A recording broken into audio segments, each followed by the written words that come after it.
I got the text while I was still wiping down my kitchen counter. The kind of message that comes with a tone, cheerful on the surface, but heavy with expectation underneath. Hope you're free next Saturday. Family picnic at Rock Creek Park. Can't wait to see everyone together again. I read it twice, the words pinching something behind my ribs. I used to love the family picnic. Back when I was a kid, it meant lemonade, frisbees, sunburns, and catching fireflies after sunset. But somewhere between graduating college and hitting 40, it turned into something else. Less about family, more about duty. You know how families are, you say no once, and suddenly you're the one ruining tradition. I sighed, thumbs hovering over my phone.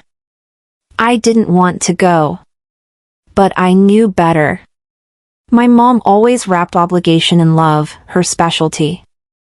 Of course, I typed, adding a smiley face I didn't feel. Not 10 minutes later, an email pinged in. Subject line, a little help for the picnic, smiling face with smiling eyes. My gut clenched before I opened it. Hi, sweetheart. Since you'll already be there early, would you mind helping out by walking a few of the guests' dogs before everyone arrives? Only 17 of them, nothing you can't handle. Everyone else is swamped, and you're just so reliable. 17 dogs. I stared at the screen like it might blink and correct itself. I wanted to say no. I wanted to ask who on earth thought I was a dog walker. But my fingers moved on their own, tapping out, sure, Mom, I'll manage, like muscle memory. A lifetime of compliance doesn't break in a single moment. They always say it's just for this one time, I muttered aloud to myself. It's never one time. I glanced at the leashes coiled in my garage later that night, borrowed from a neighbor who raised Labradors. The smell of kibble in the trunk, the barking chorus I'd probably endure, all of it mocked me. I wasn't just doing a favor, I was absorbing everyone else's avoidance. Again. 2 days later, Camille called. My brother's wife. Hey Isabeau, just wanted to coordinate logistics for the picnic. Her voice was bright, too bright. You're handling the dogs, right? You're amazing. Actually, I was wondering, could you also set up the drinks table? And maybe bring the folding chairs from our place? I paused. My silence stretched, but not long enough to be called refusal. Sure, Camille, I said, and I could hear the smile in her voice widen. You're the best, she chirped, then hung up. You're so good at handling things, Isabeau. That line stuck with me like a thorn. Not a compliment. A transfer of weight. I'd been the reliable one since high school. The fixer. The mediator. The one who showed up early and stayed late. I'd learned that the quieter I stayed, the more people piled on top of me. Because silence keeps them comfortable. Maya Angelou once said, people will take advantage of your silence if it keeps them comfortable. I had that quote taped inside my desk drawer, yet here I was, silent again. Part of me wanted to back out. Send one of those polite, vague emails about work commitments or not feeling up to it. But I didn't. Guilt is a muscle too, and mine was overdeveloped. I told myself, this is the last time. I even believed it, for a moment. Saturday morning came with a humid breeze. I was already sweating by the time I wrangled the last leash into my hand. 17 dogs. All shapes and sizes. Barking, twisting, tangling around my legs like a live net. My neighbors stared as I guided the barking circus into my car, windows fogging from the inside. At the park, I parked far enough from the gathering that no one would see me struggling to control the madness. But as I neared the picnic area, I could already hear the cheerful shrieks and soft jazz floating from the Bluetooth speakers. Isabeau! Over here, someone waved. I recognized one of Mom's bridge friends. She smiled at me like I was the help, warm, but distant. The others didn't even wave. A few nodded vaguely, others ignored me entirely. I wasn't attending this picnic. I was working it. I glanced around. No one offered to take even one leash. No one asked how I managed. Just polite smiles, quick thank yous, and a folding table already piled with drink pitchers and plastic cups that I apparently was supposed to organize. I stood there, 17 leashes pulling my arm down, my blouse already soaked through in the back. The sweat wasn't just from the sun. I wondered, I thought, swallowing the lump in my throat, at what point did helping become servitude? That was before I saw where they expected me to sit. By the time I reached the main lawn, the dogs had tangled themselves into knots around my legs. Their leashes pulled in every direction, someone's poodle was trying to jump into a cooler, and a spaniel kept barking at the folding chairs. I was covered in fur, dust, and a film of sweat I couldn't wipe away without smearing dirt across my face. My shirt stuck to my back, and my arms ached. Heads turned as I approached. But not a single hand moved to help. Instead, there were those tight, plastic smiles, the kind people give to someone doing something unpleasant they're glad they don't have to do. Camille saw me and waved like I was a vendor arriving with a delivery. My mother clapped her hands lightly, laughing. There she is! Our little dog whisperer. The way she said it, sweet on the surface, sharp underneath. The kind of praise meant to remind everyone that you're not part of the event. You're managing it. No offer to take a leash. No gesture toward water or shade. Camille walked over and looped something around my neck, a bright orange lanyard with a laminated tag, support crew. Hers read family host, in gold script. The message was clear. I didn't ask questions. Just found a tree far enough from the tables where I could tie up the dogs without blocking anyone's path. They panted, restless, circling my legs like I was their anchor. Where should I sit? I asked my mother as she passed by with a tray of deviled eggs. Oh, sweetheart, we set up a spot just for you. Under the little tent there, see? We figured you'd want to be near your friends. She winked and kept walking. I turned. There, in the far corner of the lawn, was a narrow tent.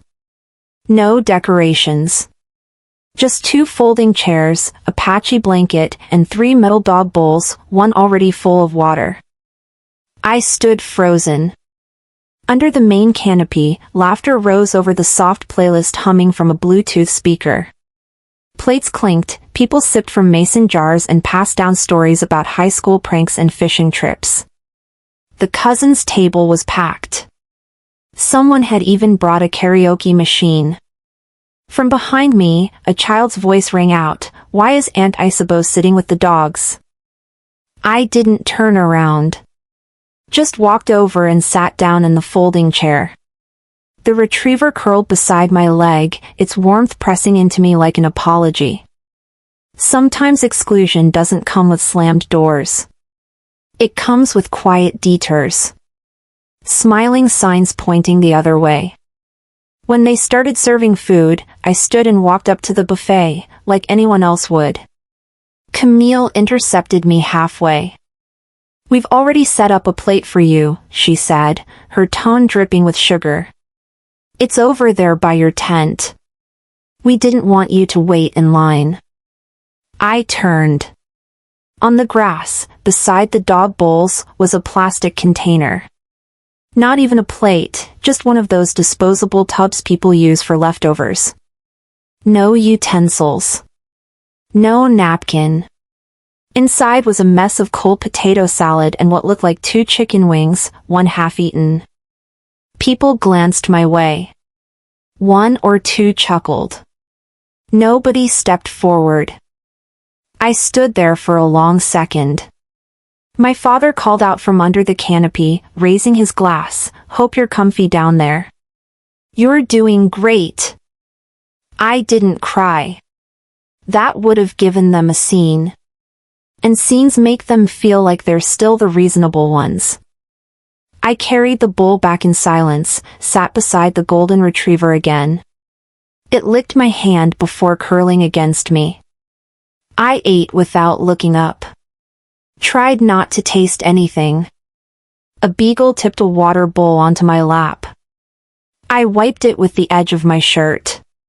No one noticed. I thought about leaving. Calling a ride, walking out, never coming back.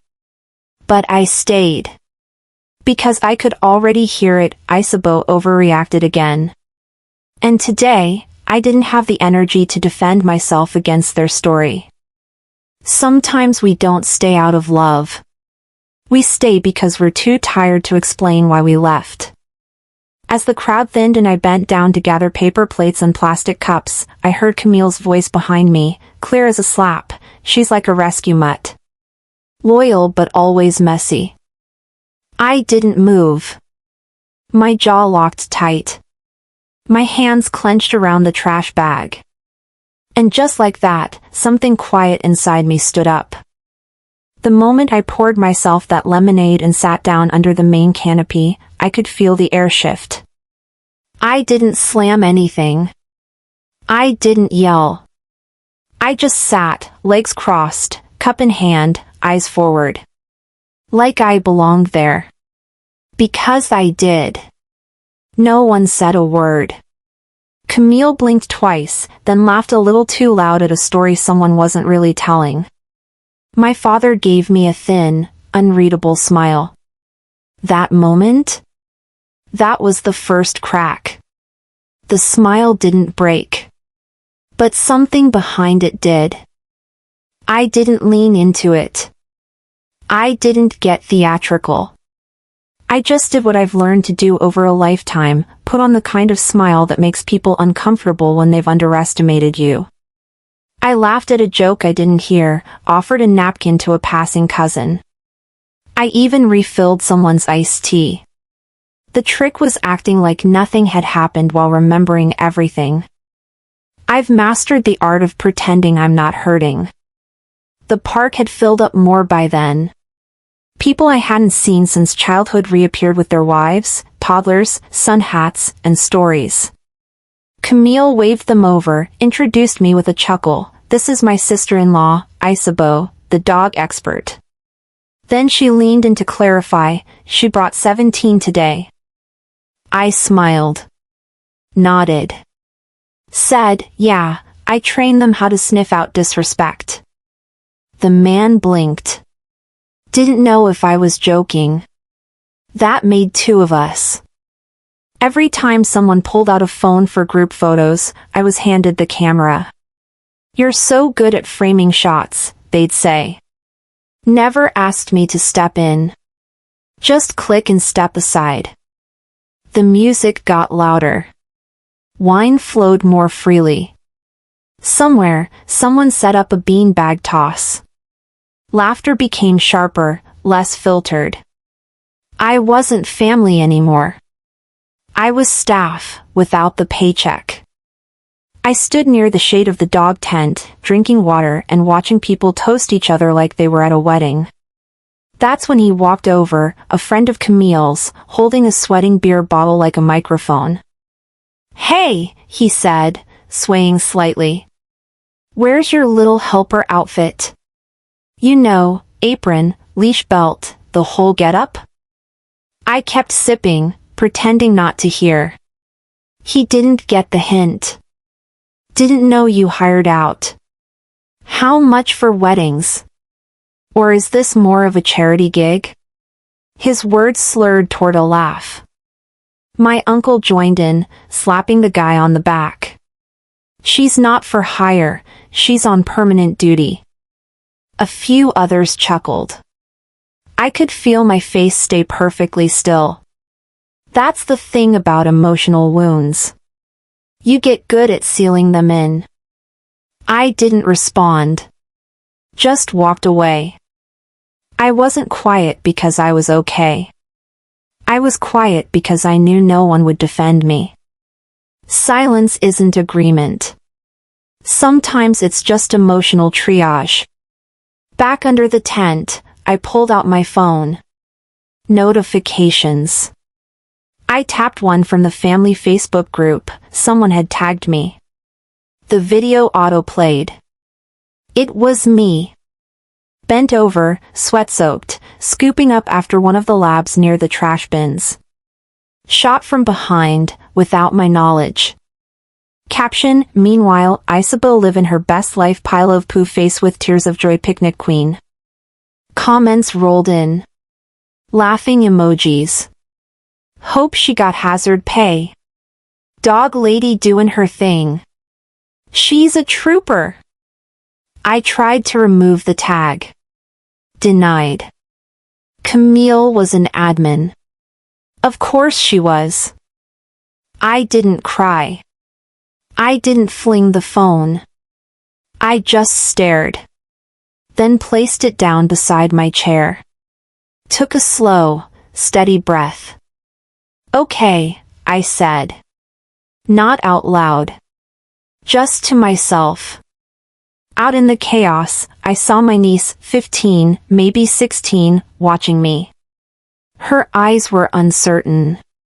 Not pity. Not quite anger. Just noticing. A neighbor I barely knew touched my elbow. Are you all right? I nodded. Lied. She lingered. Then walked away. I thought about leaving. Calling a car, packing the leashes, slipping out without a word. But I knew what would happen next. The story would twist. She always takes things the wrong way. She's so sensitive. This is why we don't invite her to stuff anymore. If I left now, the story they tell would be the only one that stays. This wasn't about dignity anymore. It was about reclaiming the narrative. I stood. Dusted off my hands. Walked calmly toward the main table. They watched me, unsure. I picked up the lemonade pitcher, poured myself a full glass, then sat down, not near the dogs, but right at the family canopy. Camille's eyes narrowed, but she didn't say anything. Dad looked like he wanted to smile but forgot how. I took a sip and said loud enough for everyone to hear, just taking a break from the hired help section. That silence? It wasn't quiet. It was stunned. I stayed at the table. Not beneath the dog tent anymore. I lifted my glass and listened to the gold light fall across the park. I let the breeze carry away the stiffness in my shoulders. I wasn't moving chairs. I wasn't unlatching collars. I wasn't invisible. I was present. I watched the laughter, the toast, the group that everyone called family, and I realized I'd been holding a role that wasn't mine. I draped my jacket over the chair back and leaned in. The dogs were quiet now, settled in the grass behind me. Their whistles faded. The drink in my hand tasted like something new, resolve. Camille appeared nearby, smiling too wide and stepping too close. Thought you were needed over there, she said, chin lifted, pointing toward the shade tent. Her posture said, you belong there. I didn't flinch. I raised my glass like a toast. Not anymore, I said, my voice calm but firm. They're trained. Her smile faltered. She nodded as though she believed the lie she wanted everyone else to believe. People shifted, unsure. The music dimmed as the late afternoon sun dipped behind the trees. I didn't laugh. I didn't clink glasses. I just sat, straight back, shoulders squared, and listened to the chatter resume. Within minutes, I heard her voice circulating away from me. You know how it is with Isabeau, she's going through one of her phases again. I tightened my grip on the glass. A friend nodded in understanding, an aunt murmured, "Yes, she's always been different." Hearing that from people who'd known me my whole life hit harder than I expected. You know what they call sanity when it challenges power? Instability. I didn't stand up. I didn't defend myself. I simply held space.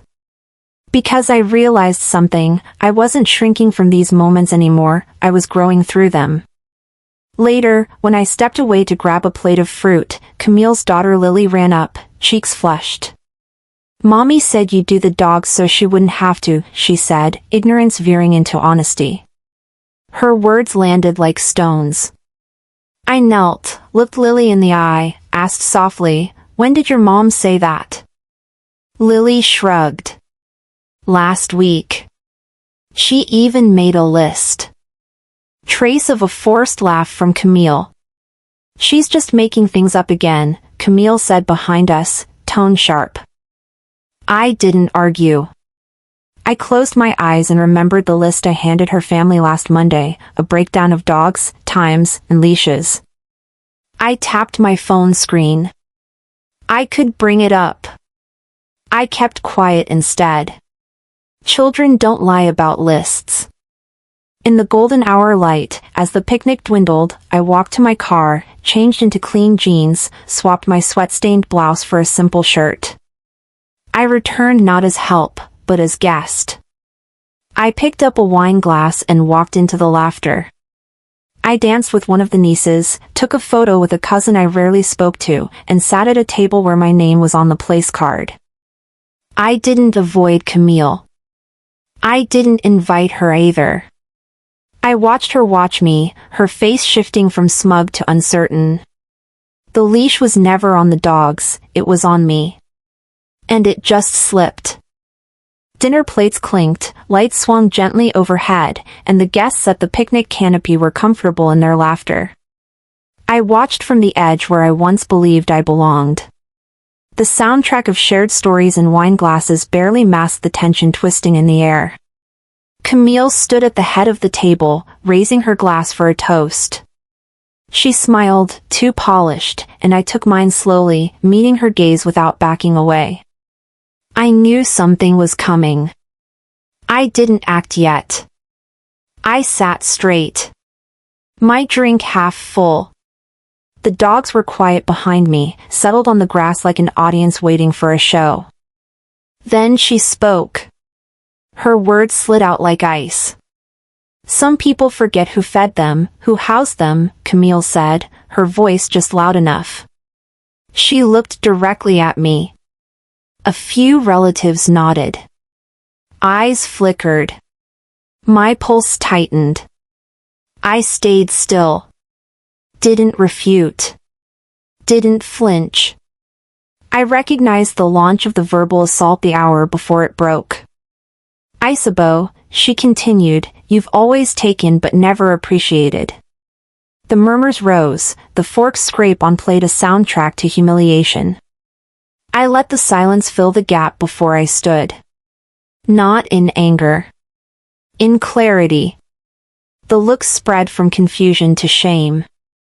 I tapped my glass gently. "Thank you for the toast," I said. "But that isn't me." I stepped forward. "I've spent years doing work no one praised. I built what you assumed I would always carry. You made me the fixer, the caretaker, the invisible one." Her face flickered. Guests shifted. The air changed, heavy, meaningful. "You want credit for feeding me? I fed your dogs. I cleaned up after them. I was the one you didn't notice when you walked past the leashes and laughter. Because you were celebrating, while I was behind the scenes." The room turned quiet. One cousin exhaled like a sigh of relief. A woman over 50 nodded softly. A few men looked away. "You can only shame someone if they let you, and I don't anymore," I said. I walked back to my seat. The applause started. Not loud. But enough. My father's expression was something like regret. Camille's smile cracked. She left before dessert. Husband trailing. I watched her go, the light fading around the pavilion. I knew this wasn't the end. It was just the turning point. Narcissists don't check themselves, they reload. I already felt the echoes of what's next. I looked at my empty plate, the lanyard I no longer wore, the dogs resting peacefully behind where I sat. The leash had shifted. The sun had dipped low enough that everything glowed in amber. The pavilion looked different in this light, less like a battlefield, more like a courthouse. Folding chairs formed a loose half-circle around the small stage where the trustee panel sat. I walked in holding my folder, steady hands, heart quiet. I spotted Camille at the front, polished in her speech-ready suit, gripping her notes like a queen with a decree. She didn't look at me. But I saw her see me. I took a seat, directly across from her. The space between us wasn't wide. But the distance we'd carved through years of deceit? That stretched across lifetimes. Camille started her opening. She went on about legacy, about shared responsibility, the words dressed in sentiment but soaked in performance. I let her finish. I didn't flinch. I didn't interrupt. I just waited. And when she asked the room if there were any questions, I raised my hand, stood, and asked for the microphone. She paused. I didn't. I walked calmly to the front, opened my folder. I'd like to clarify a few things, I said. And I did. I laid out the notarized deeds. Emails from Camille's assistant, with timestamps. Screenshots of private chats that never should have been shared, but were. And then the kicker, a short video clip. Camille, unaware she was being recorded, bragging to a friend at a lunch weeks earlier, she'll clean up after the dogs like always. I just won't tell her until she's already knee-deep in it. The room shifted. Gasps weren't loud. But they landed. People moved in their seats. Camille froze, smile still there, but only in shape, not substance. You built a fortress of lies, I said, holding the folder tight to my chest, but the bricks are labeled truth. Camille tried to speak, but her voice snagged in her throat. One of the trustees coughed, then looked down at his notes. Another guest whispered something I couldn't catch, but I felt it in my spine. My father stood slowly from the second row. I hadn't expected it. He held an envelope. Walked halfway toward me. Stopped. His voice was low, but it carried. Isabeau, I'm sorry I didn't see you. Not really. Not when it mattered. He held out the envelope, shaky hand, eyes locked on mine. I didn't take it. But I nodded. That was enough. The apology wasn't currency. It was recognition. And I didn't need to cash it. Camille's shoulders slumped. She wasn't the center anymore. Her empire of appearances? Cracked. The meeting wrapped itself around silence, thank yous, and clipped chatter. Some guests approached, others didn't. Camille stood off to the side, eyes darting.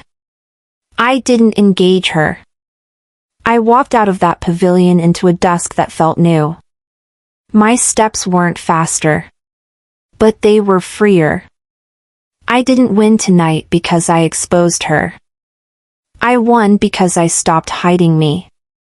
I drove home under a sky that didn't demand anything from me. Parked the car. Walked inside. On the kitchen table was a note. Coraline's handwriting. Thank you, Aunt Isabeau, I see you now. Next to it? The small linen handkerchief I'd embroidered years ago, mine. For the first time, that word didn't feel like a defense. It felt like a truth I was finally allowed to say out loud.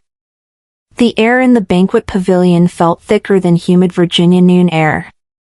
I walked in with the folder under my arm, the golden handkerchief embroidered mine folded inside my jacket pocket. I'd spent years gathering evidence, not out of spite, but so one day I would speak when silence had done its damage. The room was quiet, the trustees seated, relatives scattered around with drinks in hand. At the head of the dais sat Camille, polished, poised, radiating certainty. But tonight the light caught her differently. It cast a shadow. When she began speaking of legacy and family honor, something inside me tightened. I realized she assumed I would remain seated, unnoticed, invisible.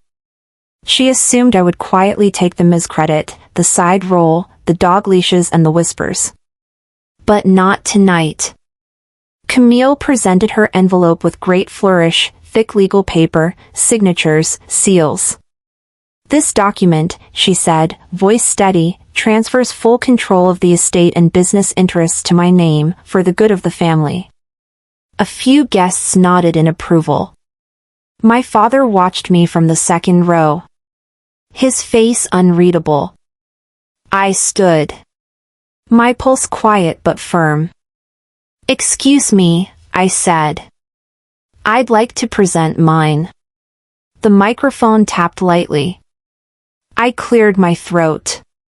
I opened the folder and spread the documents across the table. Original deed signed years ago in my name, email chain showing Camille coordinating transfers behind closed doors, video timestamped last week showing her admitting she didn't expect me to even notice until the signatures were filed. The room went still. Eyes widened. Phones taken out. One trustee whispered, "That's significant." I said, "You built a fortress of lies, but the bricks are labeled truth." I let it sit. Some people shifted. Camille's fingertips tightened on the edge of her podium. My father rose slowly and held the envelope she just used. "Isabeau," he said, voice low, "I'm sorry I didn't see you." Not when it mattered. The hush was louder than any applause. Camille's confident posture crumbled. The weight of what she thought was hidden exposed her. I watched guests lean toward me, some women over 50 nodding. People who'd always offered polite smiles now offered a different kind of reverence. I didn't win because I outshouted her, I won because I refused to stay quiet any longer. The folder under my arm felt light. When the meeting ended, Camille rose but didn't speak. She walked past me, eyes down, husband trailing. My father caught my eye, he offered a small nod. I didn't respond. I walked out into the dusk. The sky looked different. The leash I once carried wasn't on me anymore. I reached the parking lot and parked the car. That handkerchief, mine, lay on the seat beside me. I picked it up, placed it over my heart. I whispered, "It's time."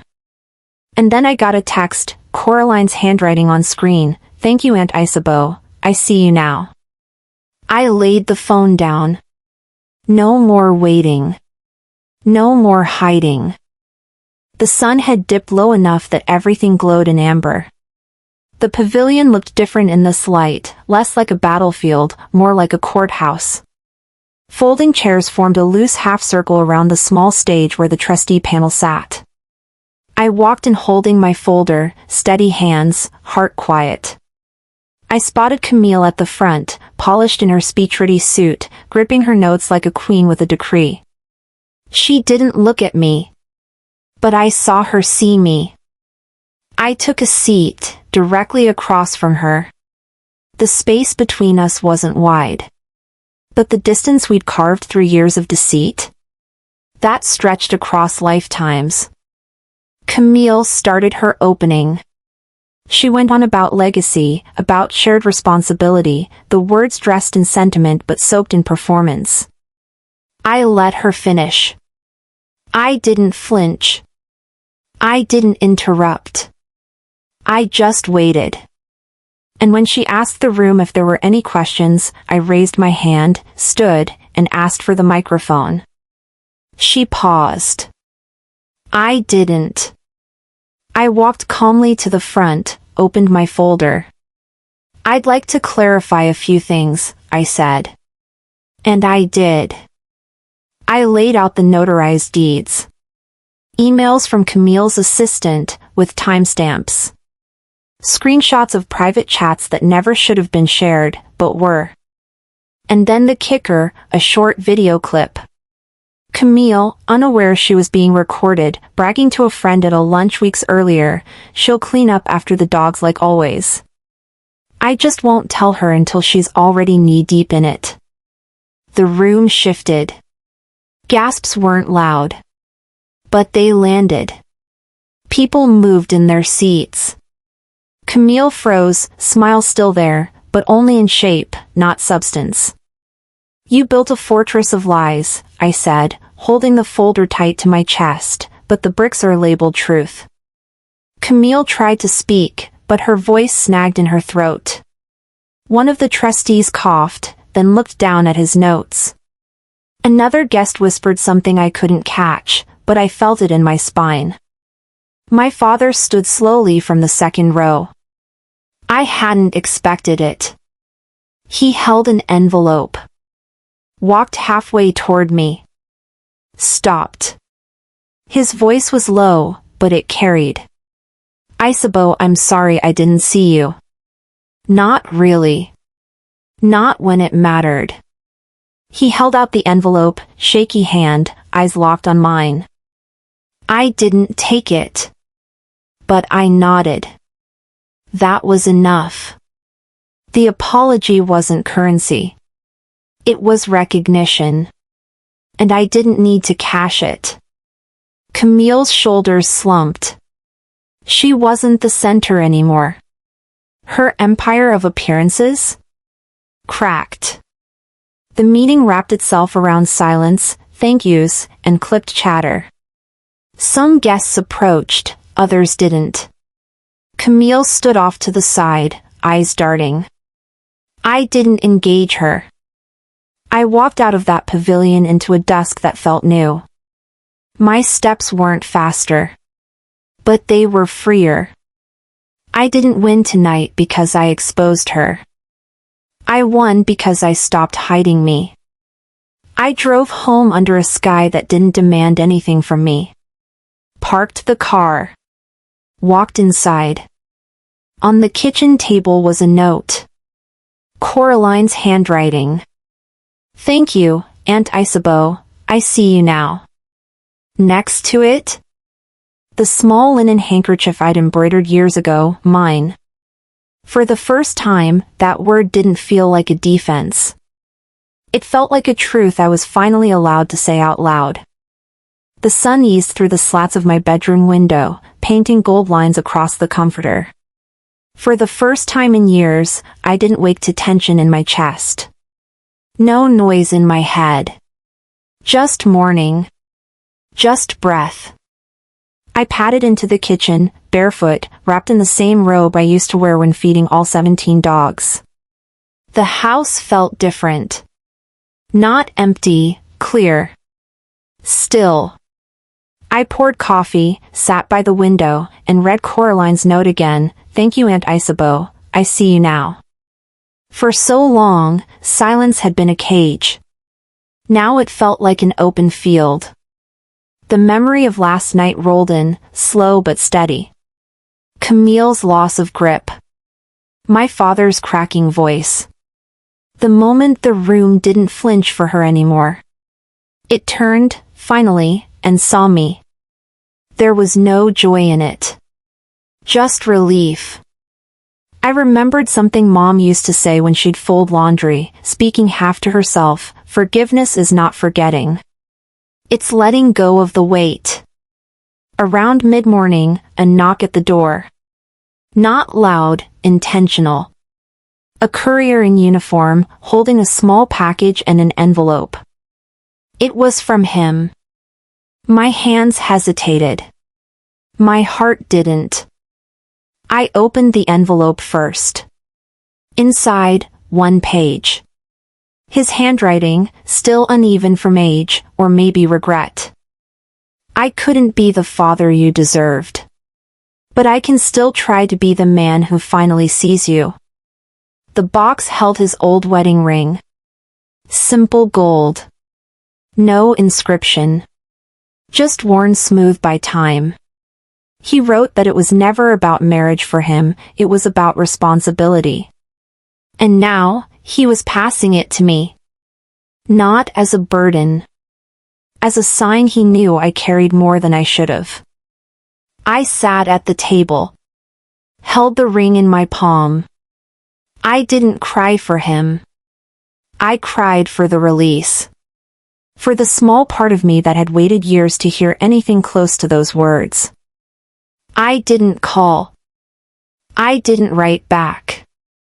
I just whispered, "Thank you." That was enough. I placed the ring beside an old photo, Mom holding 2 leashes, me half laughing, half tired, and the dogs a mess of fur and energy. Later, I laced up my sneakers and headed for the trail behind the neighborhood. Same path I used to take with all those dogs. Only this time, it was just me. The ground remembered. Each footfall felt like a door closing, quietly, without slamming. A man passed with a white poodle. He waved. I waved back. They taught me to carry their weight, I thought. I taught myself how to set it down. At the bend where the tree split into 2 trunks, I sat on the bench. Closed my eyes. Let the air move through me, not against me. The phone buzzed in my pocket.